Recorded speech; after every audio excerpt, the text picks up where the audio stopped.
کبھی ایسا نہ کریں.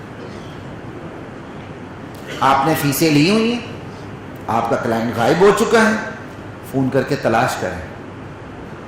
آپ نے صحیح فیس لی ہے, اللہ کا شکر ادا کریں. آپ نے غلط فیس لی ہے, بلائیں, معاملات طے کریں, ان سے چھوٹ لیں, ان سے چھوٹ لیں, معاملات طے کریں, معافی تلافی کریں. یہاں بند کمرے میں بیٹھ کر آپ 2 ہاتھ اس کے سامنے جوڑ کے معاف کروا دیں گے, قبر کی آگ ٹھنڈی ہو جائے گی. سمجھ آئی بات کی؟ یہ بات یاد رکھیں. میلے اگلے سانس کا پتہ نہیں ہو, آپ کے بھی اگلے سانس کا پتہ نہیں ہے, نہیں ہے, نہیں ہے. میرے سمیت ہر بندہ جانتا ہے کہ میں نے کس کے ساتھ زیادتی کی ہے. بلائیں اس کو اپنے کمرے میں, بلائیں اس کو اپنی خلوت میں, اس سے ہاتھ جوڑ کے معافی مانگ لیں. نہیں مانگیں گے, قبر کی آگ ٹھنڈی نہیں ہوگی, نہیں ہوگی, نہیں ہوگی. قیامت کا دن ہوگا, ظالم مظلوم اللہ کی عدالت میں استغاثہ دائر کرے گا. یا اللہ میرے اس ظالم بھائی نے مجھ پہ ظلم کیا تھا, یا اللہ اب مجھے بدلہ لے کے دے. اللہ کہیں گے تیرے اس ظالم بھائی کے پاس کوئی بدلہ لے کے دے, اس کی نیکیاں مجھے دے دے. اللہ کہیں گے اس کے پاس نیکیاں ہیں ہی نہیں, میں اس کی نیکیاں ضرور دیتا لیکن اس کے پاس نیکیاں نہیں ہیں. وہ مظلوم کہے گا یا اللہ پھر میرے گناہ اس کے اوپر ڈال دے. آج آپ کے سامنے انصاف کی طاقت آپ کی پشت پر ہو تو آپ کا جگرہ اتنا ہو جاتا ہے. وہاں تو اللہ تعالیٰ کی قدرت ہوگی, وہاں پھر کس کی چلے گی؟ وہاں مظلوم کی چلے گی. وہاں کون گرے گا؟ ظالم گرے گا.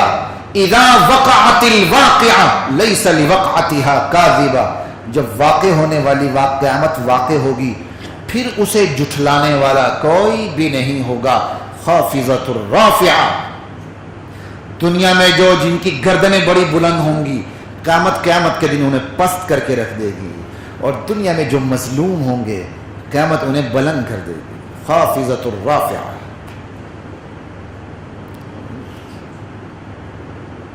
اللہ اکبر. اللہ کے نبی نے یہ حدیث بیان کی ہے جو میں آپ کو سنا رہا تھا, ابھی پوری نہیں ہوئی, سنیے گا.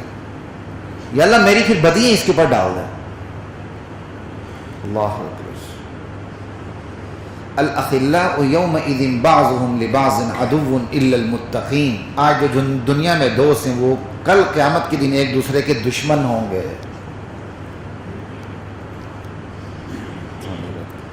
سوائے متقین کے.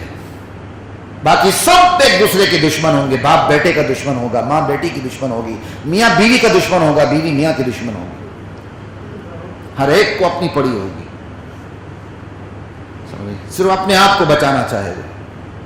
اب اللہ کی قدرت دیکھیں, ظالم بھی مسلمان, مظلوم بھی مسلمان.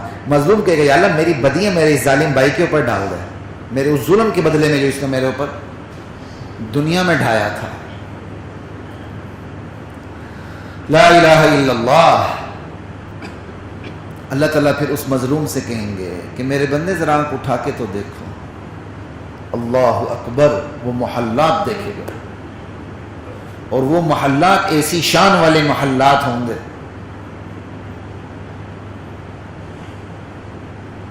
کہ وہ مظلوم, دیکھنے والا مظلوم سمجھے گا یہ کسی نبی کے محلات ہیں, یا کسی شہید کے ہیں, یا کسی صدیق کے ہیں.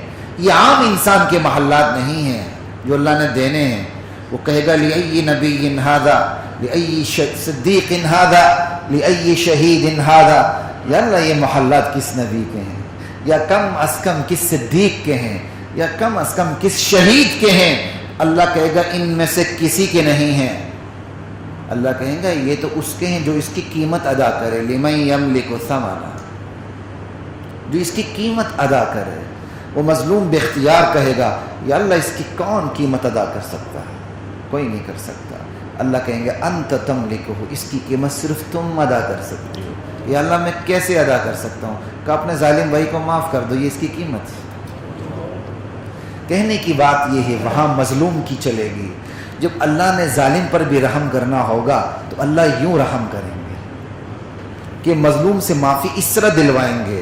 اللہ مرضی تھوپیں گے نہیں, اللہ تعالیٰ مظلوم کے اوپر اللہ مرضی مسلط نہیں کریں گے, لیکن اللہ اس معافی کی اجرت کے طور پر اتنا کچھ دے دیں گے, سامنے کر دیں گے, یہ قبول ہے, وہ کہے گا قبول ہے قبول ہے قبول, لیکن چلے گی مظلوم کی مرضی. اگرچہ ویٹو پاور نہیں ہے اس کے پاس, جب اللہ اس کو دکھا دیں گے وہ خود ہی سرنڈر ہو جائے گا.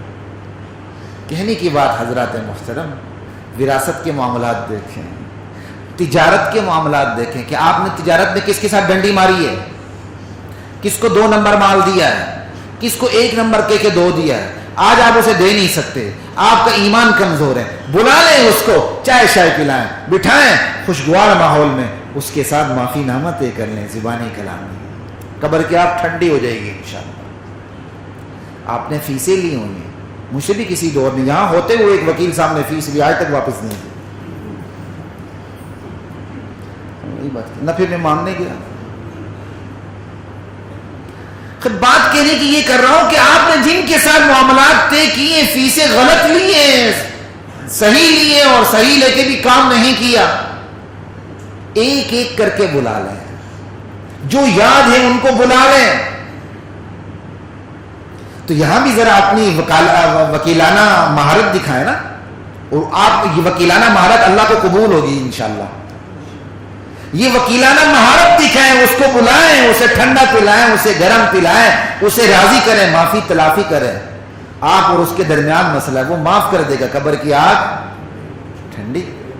نہ دکھائیں اللہ کے سامنے ایگو, نہ دکھائیں اس مظلوم کے سامنے ایگو جس پر آپ نے ظلم کیا. یہاں ایگو دکھائیں گے, وہاں چھوٹ نہیں ہے. یہاں اپنی آنا ایک طرف رکھتے ہیں. آپ نے کسی کے ساتھ کسی بھی قسم کا ظلم کیا, اس کو اپنی خلوت میں بلا لیں, اس کے ساتھ معاملات طے کر لیں. اس کو پتا ہوگا, آپ کو پتا ہوگا. پھر اپنی زندگی میں اللہ کی طرف سے اترنے والی برکتوں کا نظارہ کریں انشاءاللہ. اگر کوئی ایسا بندہ ہے جس کے ساتھ آپ نے ڈنڈی ماری تھی تجارت میں یا ملازمت میں یا مقدمات میں, کوئی بھی ڈنڈی ماری تھی, آج آپ کو پتہ ہی نہیں وہ کہاں ہے, مر کھپ گیا, آپ کو کچھ پتہ نہیں. آپ اندازے سے زیادہ کی رقم سائڈ پہ کر لیں, وصیت نامے میں بھی اپنے بچوں کو لکھ دیں کہ اتنی رقم تم نے اللہ کو دینی ہے, اللہ کے نام پہ دینی ہے. نیت یہی کر لیں کہ میں نے جس کا حق مارا تھا یا اللہ یہ اس کو ثواب پہنچے. آخری طریقہ کار پھر یہ ہے کہ میں نے اور آپ نے جس کا حق مارا ہے اور اب اس کا کوئی پتہ نہیں وہ کہاں گیا, کیلکولیشن کر لیں اور احتیاطاً ذرا زیادہ پیسے رکھ لیں. اس میں آپ کا نقصان کوئی نہیں ہے. اگر آپ کو نقصان نظر آتا ہے, ماچس کی ایک تلی جلا لیں, اس کے بعد اس کو اپنی انگلی کے ساتھ رکھ لیں. اگر وہ آپ آگ ماچس کی تلی کی آگ برداشت کر سکتے ہیں تو پھر یقیناً پیسے دینا نقصان ہے. اگر آپ اس ماچس کی تلی کی تپش برداشت نہیں کر سکتے تو پھر کیلکولیشن کر کے زیادہ پیسے اس کے لیے رکھ دینا, یہ نقصان نہیں, خدا کی قسم نفع کا سودا ہے, نفع کا سودا ہے. وصیت لکھ کے رکھ دیں, میں نے اتنا لوگوں کا قرضہ دینا تھا, میں نہیں دے سکا, مجھے لوگوں کا پتہ نہیں ہے. آہستہ آہستہ کر کے 5 10 روپے 100 روپے 500 روپے 1000 روپے نکالتے جائیں, اللہ کے راستے میں دیتے جائیں. نیت یہ کریں یا اللہ میں نے ان کا حق مارا ہے تو میں ان کے حق میں کر رہا ہوں. اور بہترین طریقہ آپ کو یہ بتاتا ہوں, صدقہ جاریہ کی صورت نکال لیں. یہ سب سے کمال کی صورت ہے. میرا اپنا ارادہ ہے, میری اپنی نیت ہے, اللہ مجھے بھی توفیق عطا فرمائے. کیوں؟ اس لیے اولاد یاد رکھتی ہے آج کے دور میں زیادہ سے زیادہ. اولاد کی جو اولاد آتی ہے وہ تو دادے کی قبر بھی بھول جاتی ہے. آج کل تو اس تیز دور کے اندر اولاد بھی باپ کی قبر بھول جاتی ہے. ہمارے ایک سابق وزیر اعظم آئے اور قصور اپنی ماں کی قبر تلاش کرتے رہے. یہاں تو ماں باپ کی قبروں کا پتہ نہیں ہوتا. صدقہ جاریہ کی صورت بنا ہے. صدقہ جاری کی بہترین صورت یہ ہے, کوئی مسجد بنا لیں, یا کوئی اگر آپ کو اللہ نے توفیق دیے کوئی شاپنگ پلازا بنا لیں. بنانے کے بعد اس کا جو پیسہ ہے وہ اللہ کے راستے میں وقف کر دیں, ٹرسٹ بنا لیں. اس کی جو آمدنی ہے وہ یہ اللہ کے راستے میں وقف ہو جائے گی. آپ مر کھپ جائیں گے, وہ ٹرسٹ بنا رہے گا, اس کی آمدنی وقف چلتی رہے گی. اور اسی وقف آمدنی سے جو پیسہ ہے, نیت یہ کر لیں کہ سب سے پہلے جو یہ پیسہ وہ آپ اس کو وقف نہ کریں. اتنا پیسہ میں نے دینا, یہ میرا ذاتی ہے, یہ میں ان لوگوں کے ثواب کے لیے کر رہا ہوں جن کا میں نے پیسہ کھایا ہے. جب وہ سارا ختم ہو جائے, باقی سمپل ڈونیشن میں, چیریٹی فنڈ میں چلتا جائے گا. آپ مر کھپ جائیں گے, کچھ بھی نہیں رہے گا, پیچھے صدقہ جاریہ رہے گا. حضرت عثمان رضی اللہ تعالی عنہ کا بینک اکاؤنٹ جو ہم تک ابھی تک اطلاع پہنچی ہے, میں نے کوئی تحقیق نہیں کی, لیکن جو سوشل میڈیا سے اطلاعات پہنچتی ہیں, آج بھی سعودیہ میں قائم ہے.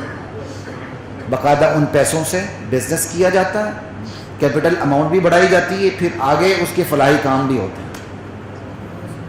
صدقہ جاریہ کی صورت بنائے. اس کا سب سے بڑا فائدہ یہ ہے کہ بندے نے حلال حرام میں جو جائز ناجائز ڈنڈیاں ماری ہوتی ہیں اس کی تلافی ہو جاتی ہے.